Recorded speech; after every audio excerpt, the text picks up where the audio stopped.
Muchas gracias, presidente. Primero que nada, igualmente solidarizarme con el comentario de la senadora Minerva Hernández. Me parece que tenemos que ser muy responsables con las convocatorias que emitimos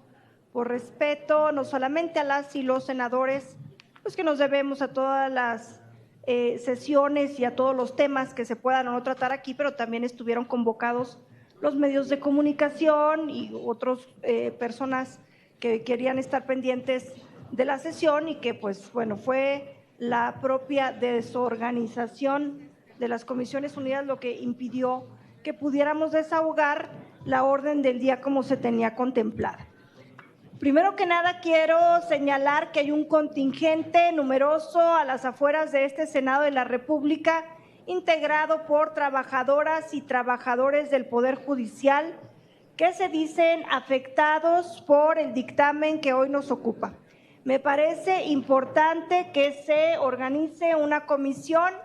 de integrantes de las comisiones de Estudios Legislativos Segunda y de Hacienda y Crédito Público antes de la votación de este dictamen. Sería, la verdad, deshonroso e irresponsable votar de un dictamen del que no se conocen las afectaciones profundas que tendrán las y los trabajadores del Poder Judicial. Cuando estamos hablando de la extinción de los fideicomisos, no estamos hablando de ningún privilegio que trastoque la vida de la Suprema Corte de Justicia de la Nación y sus 11 ministros o los ministros en retiro. Estamos hablando de las y los trabajadores que están desplegados en el Sistema Nacional de Justicia que atiende todo el territorio nacional, desde los secretarios de estudio y cuenta, las personas que toman fotocopias, las personas que están haciendo guardias 24/7. Recordamos que los juzgados de este país no descansan y están en permanente trabajo 24 horas los 7 días de la semana, porque los procesos judiciales no tienen suspensiones en los términos, tienen que continuar con su tarea. En este sentido, habría que dar una revisión, si quieren breve, pero interesante, de lo que tratan estos fideicomisos, porque en ninguno de ellos habla de algún privilegio para algún integrante de la Corte o algunos de sus 22 ministros en retiro. Y me gustaría pues también tener aquí, si no quieren salir a atender a los trabajadores y trabajadoras que se encuentran manifestándose afuera de este Senado de la República, que pudiéramos invitar a la ministra en retiro, Olga Sánchez Cordero, pues para que nos platique si alguno de estos 22, algunos de estos fideicomisos perjudica a los 22 magistrados que se encuentran en retiro o a los ministras y ministros. Verán en su respuesta que no, porque hay documentos que tienen que ver con el uso y destino de estos fideicomisos. Uno de ellos se llama pensiones complementarias a mandos superiores. Y esto tiene que ver, y se escucha, bueno, vamos a decir, ¿por qué tendría que tener un mando superior una pensión complementaria? Recordemos que los jueces, magistrados, están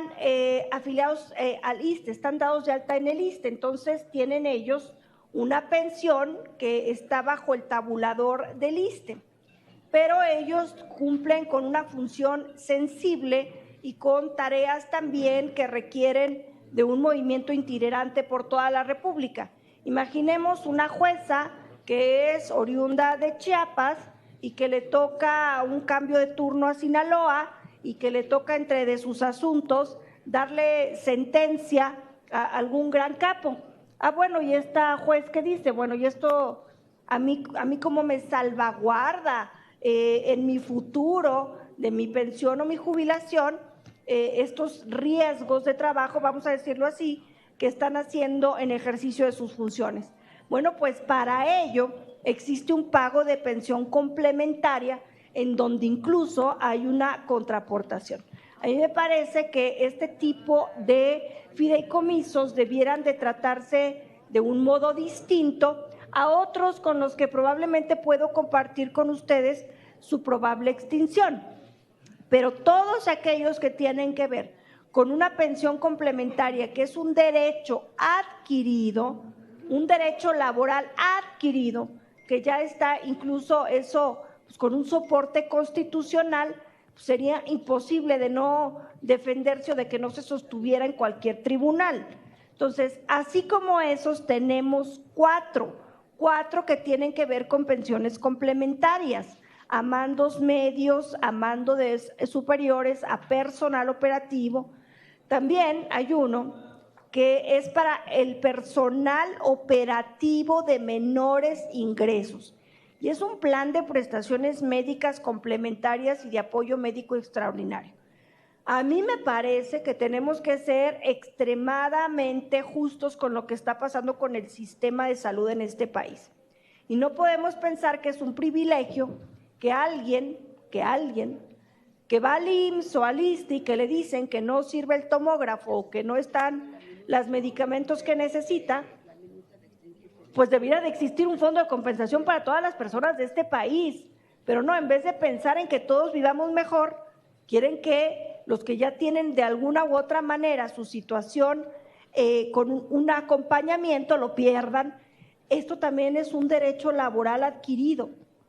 y es muy complicado que ellos, sobre todo porque estamos hablando de los servidores públicos operativos de menores ingresos, vayan a aceptar que se les quite esta prestación que es tal vez alguno de los alicientes principales por los que entraron a trabajar al Poder Judicial. A ver, hay uno muy curioso que se llama Manejo de Producto de Venta de Publicaciones de CDs y otros proyectos. Este sí, podría extinguirse este fideicomiso, ¿por qué no? Ya estamos en una era tecnológica distinta, ya el Poder Judicial ya no vende sus sentencias y proyectos a través de CDs y fideicomisos. Es decir, no todo es blanco, no todo es negro, hay matices, no estamos en la contraparte de decir que no a todo. Yo creo que aquí faltó política, faltó manejo prudencial para que se sentara el gobierno federal con la Suprema Corte, revisar los fideicomisos, revisar cuáles sí son posibles de extinguir, cuáles no dañan la operatividad del Poder Judicial y extinguirlos. Entonces, en ese sentido, a mí me parece que es pertinente aclarar, ya que hablé algunos de los fideicomisos, que estos fideicomisos están siendo utilizados de manera complementaria para el pago de derechos laborales y sociales adquiridos por las y los trabajadores del Poder Judicial. Y estos, al menos 6, como les comentaba, tienen por objeto cumplir de manera complementaria obligaciones patronales que constituyen derechos de las y los trabajadores, tanto laborales como de seguridad social, que tienen que ver con pensión, vivienda, cobertura de la salud y retiro. Estos derechos adquiridos están reconocidos en la Constitución, como les decía, y en la Ley Federal del Trabajo al servicio del Estado, además de en otros instrumentos legales como las condiciones generales de trabajo. Decirles que estos fideicomisos no tienen observaciones por la Auditoría Superior de la Federación, que sus informes están publicados de manera trimestral y son públicos, y que lo único que ha hecho en 2019 la Auditoría Superior de la Federación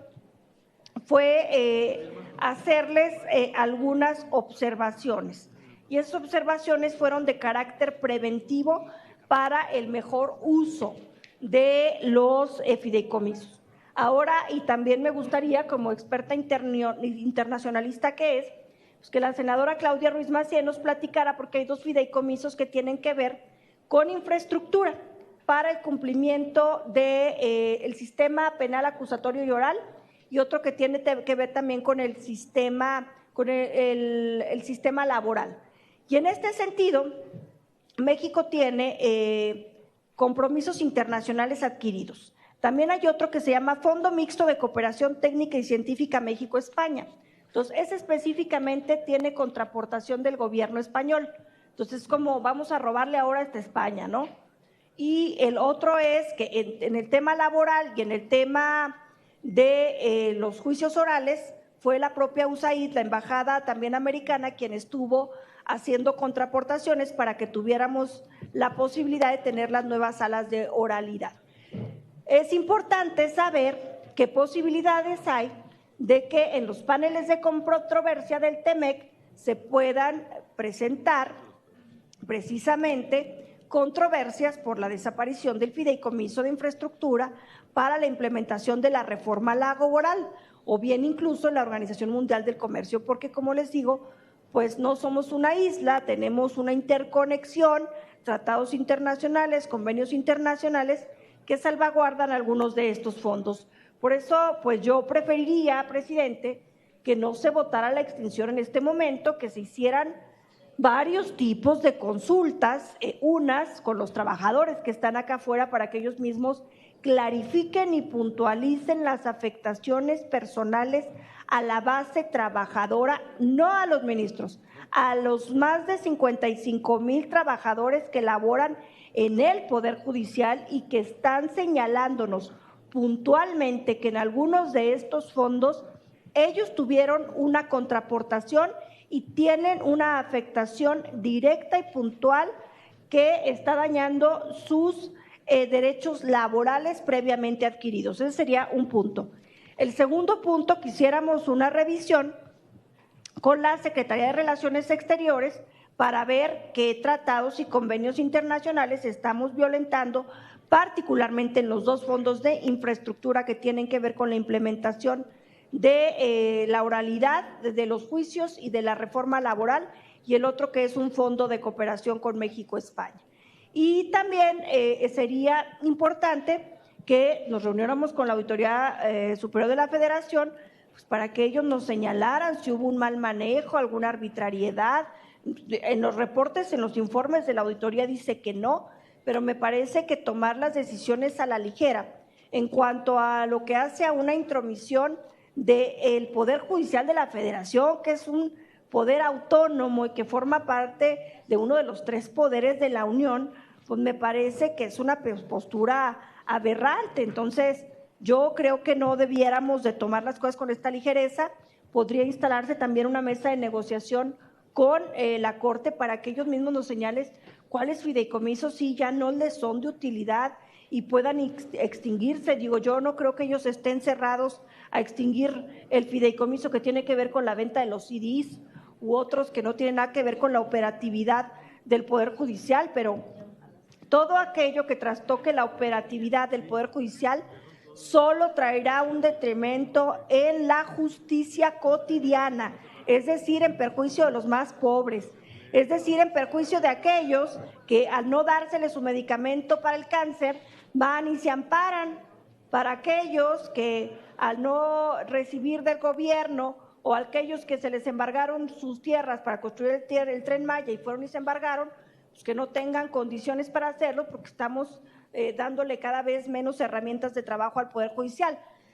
El Poder Judicial cada vez se encuentra más saturado de trabajo porque cada vez la gente encuentra más violaciones a sus derechos humanos por parte de la autoridad. Y también por falta de política, porque como no hemos sabido construir en este Congreso, pues nos la hemos pasado presentando acciones de inconstitucionalidad, porque es la Corte